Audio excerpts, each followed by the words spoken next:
Hi friends. మరి మనందరికీ కూడా ఇప్పుడు తిరుపతి లడ్డూకి సంబంధించినటువంటి ఒక ఒక రచ్చ అయితే జరుగుతూ ఉంది.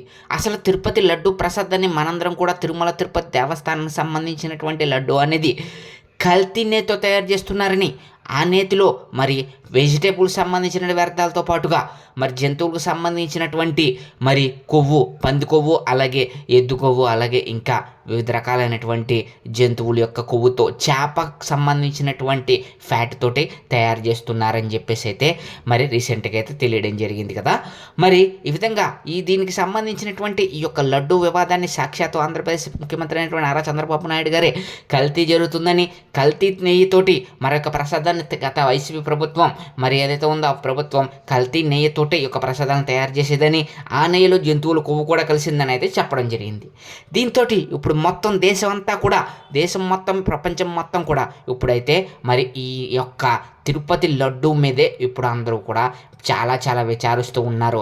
అందరూ కూడా భక్తుల మనోభావాలను దెబ్బతీసే విధంగా ఉందని చెప్పేసి అందరూ కూడా మరి ఎన్నో విధాలుగా మరి బాధపడుతూ ఉన్నారనమాట.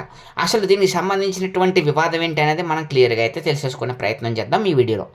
మరి ఎవరైనా కనుక ఫస్ట్ టైం మన ఛానల్ చూస్తున్నట్లయితే కనుక సబ్స్క్రైబ్ చేసుకోండి ఫ్రెండ్స్. మా ఛానల్ చూస్తున్నారు కానీ సబ్స్క్రైబ్ చేసుకోవట్లేదు. అలాగే ఈ వీడియోని లైక్ చేసి మరింత మందికి యొక్క ఇన్ఫర్మేషన్ తెలిసే విధంగా అయితే చేయడానికి ట్రై చేయండి. ఈ వీడియో స్కిప్ చేయకుండా చివరి వరకు చూడడానికి ట్రై చేయండి. మరి మనందరం కూడా తిరుమల తిరుపతి అంటేనే ఎంతో అద్భుతంగా భావించి మనందరం కూడా స్వామివారి దర్శనానికి మరి గంటల క్యూ లైన్లో నిలబడి మరి స్వామివారు కనిపించేటువంటి ఆ యొక్క 10 సెకండ్ల టైంని మరి మనందరం కూడా ఎంతో అద్భుతంగా స్వామివారిని దర్శించుకోవాలన్న ఉత్సాహంతో ఎంతో అద్భుతంగా కాలినడకన కూడా వెళ్ళి స్వామివారిని దర్శించుకుంటూ ఉంటాం. గోవింద నామస్మరణతో స్వామివారిని దర్శనం చేసుకుని తిరుమల మొత్తం కూడా చూస్తూ ఎంతో అద్భుతంగా మన యొక్క జీవితం మొత్తం కూడా ఆ యొక్క తిరుమలకు ముడిపడి ఉన్న విధంగా మనం స్వామివారిని దర్శించుకుని ఎంతో అద్భుతంగా ఆ యొక్క లడ్డూ ప్రసాదం తీసుకుని మరి మనందరం కూడా ఆ యొక్క లడ్డూ ప్రసాదాన్ని ఇంటికి తీసుకొచ్చి పూజ చేసిన తర్వాత అందరికీ కూడా పంచిపెడుతూ ఉంటాం. మరి ఆ యొక్క లడ్డూ అనేది ఇప్పుడు కల్తీ చేశారని, దాంట్లో మరి జంతువుల కొవ్వు కలిపారనంటే ఇప్పుడు మొత్తం కూడా అందరికీ కూడా అందరి మనోభావాలు దెబ్బతిని అందరూ కూడా ఆశ్చర్యపోతున్నారు, ఎన్నో విధాలుగా బాధపడుతూ ఉన్నారనమాట. మరి ఈ యొక్క నెయ్యి అనేది మరి కల్తీ చేశారని, దానికి సంబంధించినటువంటి మరి ఆ యొక్క ప్రూఫ్స్ కూడా మరి ఆధారాలతో సహా బయట పెడతానని చెప్పేసి అయితే మరి ఆంధ్రప్రదేశ్లో ఉన్నటువంటి తెలుగుదేశం గవర్నమెంట్ మరి ప్రకటించడం జరిగిందనమాట. దానికి సంబంధించిన రిపోర్ట్స్ కూడా ఇవ్వడం జరిగింది. ఆ యొక్క టీటీడీకి సంబంధించినటువంటి ఈవో ఎవరైతే ఉన్నారో ఈవో ఆ యొక్క కల్తీ నెయ్యి అయితే జరిగిందని, మరి గత ప్రభుత్వం కల్తీ నెయ్యినే మరి ఆ యొక్క లడ్డు వినియోగానికి ఉపయోగించిందని, మరి దాంట్లోనే ఆ యొక్క కల్తీ నెయ్యిలోనే మరి జంతువులకు సంబంధించిన కొవ్వులు కలిసిందని, అలాగే పందికొవ్వు కూడా కలిసిందని అయితే చెప్పడం జరిగింది.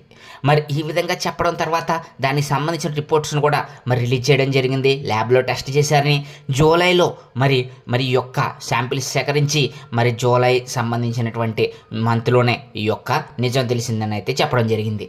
అయితే అందరికీ కూడా ఇప్పుడైతే కొన్ని ప్రశ్నలు అయితే వస్తున్నాయి అన్నమాట. అసలు ఇంతలా కల్తీనే జరుగుతూ ఉంటే టీటీడీలో ఏం జరుగుతుంది, ఏం చేస్తున్నారు అని.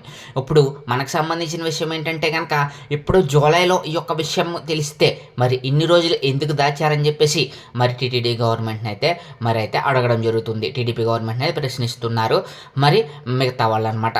అసలు జూలైలో ఈ యొక్క శాంపిల్స్ పరీక్షించి మరి కల్తీ నెయ్యి ఉందని చెప్పారు కదా, మరి ఇన్ని రోజులు మీరు బయటికి చెప్పకుండా ఏం చేశారు అనేది కూడా ఒక ప్రశ్నగా చెప్తూ ఉన్నారు.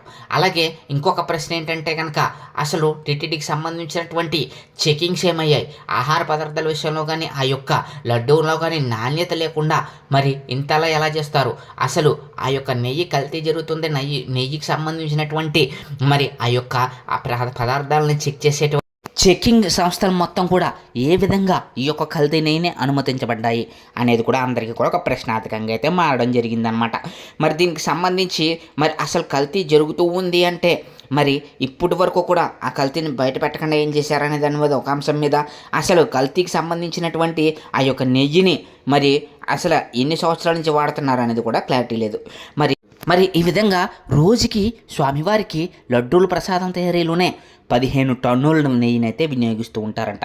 మరి ఆ విధంగా 15 టన్నుల నెయ్యిని వినియోగించేటప్పుడు ఎప్పటికప్పుడు చెకింగ్ చేసి ఆ యొక్క టెస్టింగ్లో మరి కల్తీ లేకుండా ఉంటేనే ఆ నెయ్యిని వాడాలి, స్వచ్ఛమైన ఆవు నెయ్యిని మాత్రమే వాడాలి. మరి ఇంతకుముందు నందిని బ్రాండ్కి సంబంధించినటువంటి ఆవు నెయ్యిని అయితే వాడేవారంట.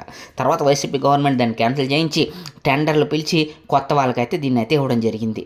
దానికి వైసీపీ వాళ్ళు ఏం చెప్తున్నారంటే కనుక 350 రూపాయలకి ఆ యొక్క నెయ్యిని సరఫరా చేస్తామన్నారని కిలో. దాన్ని టన్నుల్లో చూసుకుంటే కనుక మరి ఎంత రకాలుగా మనకి మనీ సేవ్ అవుతుందని చెప్పేసి తక్కువ రేటు కోసం వాళ్ళు ఆ టెండర్ని ఇచ్చినట్లయితే వాళ్ళైతే చెప్తున్నారు. కానీ తక్కువ వస్తుందని చెప్పేసి ఎలా ఇస్తారని చెప్పేసి టీడీపీ గవర్నమెంట్ కూడా ప్రశ్నిస్తుంది అనమాట. మరి 350 రూపాయలకి ఇస్తానన్నప్పుడు మీరు ఆలోచించుకోవాల్సిన అవసరం లేదా? 500 రూపాయల వరకు ఉంది నెయ్యి అనేది. మరి 350 రూపాయలకి నెయ్యి కేజీ ఇస్తానంటే మీరు ఆలోచించకుండా ఏ విధంగా టెండర్లు ఇచ్చారని కూడా వీళ్ళైతే రివర్స్ క్వశ్చన్ అయితే అడగడం జరుగుతుందన్నమాట. ఏదేమైనా కానీ ఇప్పుడు దీన్ని రాజకీయంగా వాడుకునే ప్రయత్నం జరుగుతుంది. అలాగే ప్రజల మనోభావాలను దెబ్బతీసే విధంగా కూడా ఈ యొక్క పరిస్థితులు అయితే వచ్చేసాయి అన్నమాట. మరి ఎవరు తప్పు చేసినా కానీ దీని మీద చర్యలు తీసుకుని మరి ఇటువంటివి పునరావృతం కాకుండా ఏ విధంగా మరి చేయాలి అనేది ఇప్పుడైతే ఎవరైనా సరే, గవర్నమెంట్ అయినా సరే చూసుకోవాలి.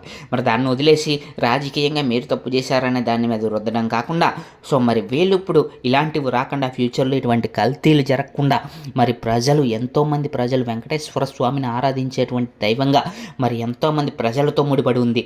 ఎంతోమంది లక్షల మంది భక్తుల యొక్క మనోభావాలతో దెబ్బతిని ఉందన్నమాట. ఇది మనోభావాలను దెబ్బతీసే విధంగా ఈ యొక్క అపవిత్రమైనటువంటి ఈ యొక్క పని అయితే ఉంది.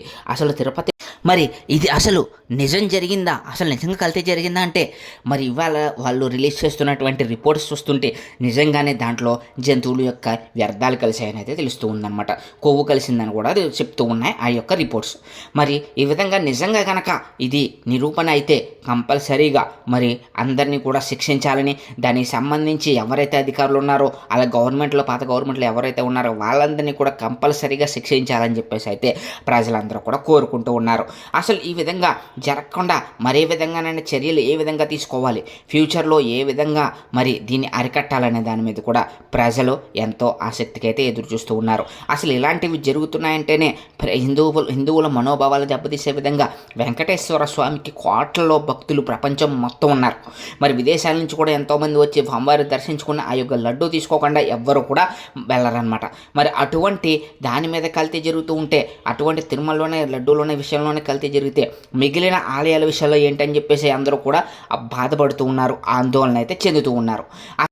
అసలు ఇది నిజమైతే అసలు నేరస్తులను పట్టుకుని కంపల్సరీ శిక్షించాలని, ఇలాంటివి మళ్ళీ పునరావృతం కాకుండా మరి చర్యలు తీసుకోవాలని, ప్రతి ఆలయంలోనూ కూడా మరి ఈ యొక్క ఫుడ్ సేఫ్టీ అధికారులను పంపించి ప్రతి ఆలయంలోనూ ఒక నెయ్యి యొక్క క్వాలిటీని చెక్ చేయాలని మరి చూస్తూ ఉన్నారు. నిజంగా ఇలాంటివి చూస్తూ ఉంటే మరి మనందరం కూడా ఇంకా ఎప్పుడైనా సరే ఏ ఆలయానికి వెళ్ళినా ప్రసాదం అనేది తినగలమా? ప్రసాదాన్ని మనం భక్తులు ప్రసాదంగా భగవంతుడు ప్రసాదంగా భావించేటువంటి తిరుమల లడ్డు విషయంలోనే ఇలా జరిగితే మిగిలిన ఆలయాల పరిస్థితి ఏంటి? అసలు మనం ఏ ఆలయానికి వెళ్ళినా కానీ ఇంకా మనం ఏదైనా ప్రసాదాన్ని మనం తినగలమా అనేటువంటి క్వశ్చన్ అయితే చాలామందికి అయితే వచ్చేసిందనమాట. దీంతో అందరూ కూడా ఇప్పుడు దీని మీద తీవ్రంగా కూడా చర్చలు అయితే జరుపుతూ ఉన్నారు. రచ్చ జరుగుతూ ఉందన్నమాట. ఆంధ్రప్రదేశ్లో మొదలైనటువంటి యొక్క వివాదం మొత్తం కూడా ప్రపంచం మొత్తం, దేశం మొత్తం కూడా వేసి జాతీయ ఛానల్లో కూడా దీన్నే చూపిస్తూ మరి యొక్క కల్తీ జరిగిందని అయితే చెప్తూ ఉన్నారు. మరి దీనికి సంబంధించినటువంటి మరి విషయాలనేవి మరి ఏ ఆలయాల్లోని తెలుగు రాష్ట్రాల్లోనే కాదు ఎక్కడా కూడా ప్రతి ఆలయంలో కూడా మరి చెక్ చేయాలని, ఫుడ్ యొక్క తనిఖీ చెక్ చేసిన తర్వాతే మరి దాంట్లో వాడాలని అయితే అందరూ కోరుకుంటూ ఉన్నారు. మరి ఇలాంటి పునరావృతం కాకూడదండి. భగవంతుడి యొక్క నమ్మకాన్ని, భగవంతుడికి భక్తుడికి మధ్య నమ్మకాన్ని పోగొట్టకుండా మరి అందరికీ కూడా నాణ్యమైనటువంటి ప్రసాదాలను అందించాలని చెప్పేసి అందరూ కూడా కోరుకుంటూ ఉన్నారనమాట. మరి ఈ విధంగా తిరుమల యొక్క లడ్డు యొక్క మరి యొక్క రచనది మామూలుగా లేదు. అందరినీ కూడా బాధ గురి చేస్తూ వెంకటేశ్వర స్వామి భక్తులందరూ కూడా ఎన్నో రకాలుగా అయితే బాధపడుతూ ఉన్నారు. మరి మీరేమనుకుంటున్నారు ఈ లడ్డూకు సంబంధించినటువంటి యొక్క కల్తీ అనేది దాని గురించి మీ యొక్క అభిప్రాయం అంటే కామెంట్ సెక్షన్లో కామెంట్ చేసి మా ఛానల్ని సబ్స్క్రైబ్ చేసుకుని మరి మాకు సపోర్ట్ చేయమని మనస్ఫూర్తిగా అయితే కోరుకుంటున్నాను. Thank you friends, thank you so much.